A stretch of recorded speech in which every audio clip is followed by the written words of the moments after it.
नमस्कार, आपका मैं अपने चैनल पर स्वागत करता हूं।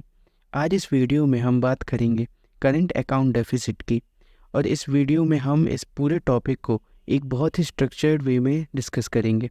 जैसे कि हम पहले देखेंगे कि करंट अकाउंट डेफिसिट होता क्या है और जो भी इससे रिलेटेड रिसेंट इवेंट हुआ है, यानी कि जो भी भारत के करंट अकाउंट डेफिसिट में जो गिरावट दर्ज की गई है, हम उसके बारे में बात करेंगे।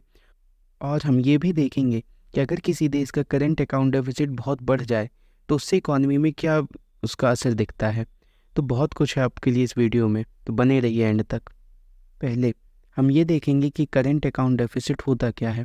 दरअसल करंट अकाउंट डेफिसिट एक्सपोर्ट और इंपोर्ट का मिसमैच होता है, यानी कि अगर कोई कंट्री ज़्यादा इंपोर्ट करता हो और एक्सपोर्ट कम करता हो तो उसको डेफिसिट होगा। आसान शब्दों में हम इसको समझें, अगर कोई देश 100 रुपये का सामान बाहर बेचता है, उसके बदले में 120 रुपये का सामान बाहर से खरीदता है, तो उसको 20 रुपये का घाटा होगा, यानी कि उसका करंट अकाउंट डेफिसिट 20 रुपये का होगा।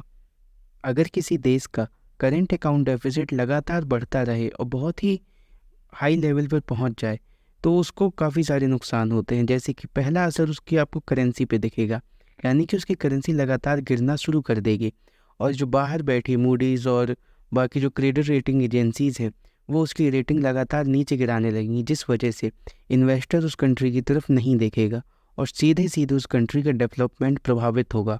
वहाँ पर डेवलपमेंट के लिए पैसे ही नहीं होंगे। तो ये इसका एक मेजर इम्पैक्ट पड़ता है। अगर किसी कंट्री का डेफिसिट ज़्यादा बढ़ता है तो सबसे बड़ी कीमत उसको अपने डेवलपमेंट की बलि दे के ही चुकानी पड़ती है। तो आप ये समझ गए होंगे कि करंट अकाउंट डेफिसिट होता क्या है और इसका बुरा असर क्या पड़ता है।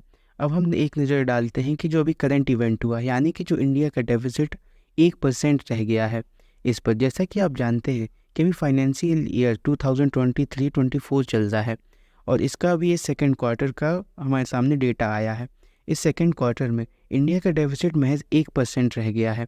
अगर वैसे हम यूएसडी में देखें तो ये 8.9 बिलियन यूएसडी है।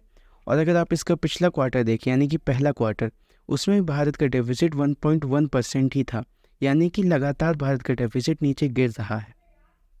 और ये पॉजिटिव इंडिकेटर है कि इंडियन इकॉनमी लगातार स्ट्रांग हो रही है और इसका एग्जांपल आप भारत के शेयर मार्केट में देख सकते हैं। आपने अभी हाल ही में देखा होगा कि भारत का शेयर मार्केट अपने ऑल टाइम हाई पे है।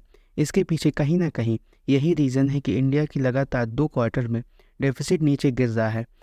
अब हम उन रीजंस की तलाश करेंगे जिसकी वजह से हमारा करंट अकाउंट डेफिसिट नीचे जा रहा है। सबसे पहला रीज़न तो इसका ये है कि जो इंडिया का आईटी का एक्सपोर्ट है, यानी कि सर्विस और सॉफ्टवेयर वगैरह का, इसमें 4% की ग्रोथ देखी गई है, जिस वजह से हमारा ओवरऑल डेफिसिट भी कम हो रहा है।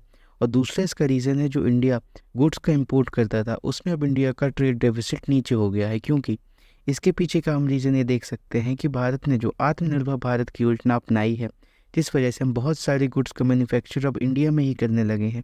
इस वजह से हमारा मर्चेंडाइज ट्रेड डेफिसिट भी नीचे जा रहा है।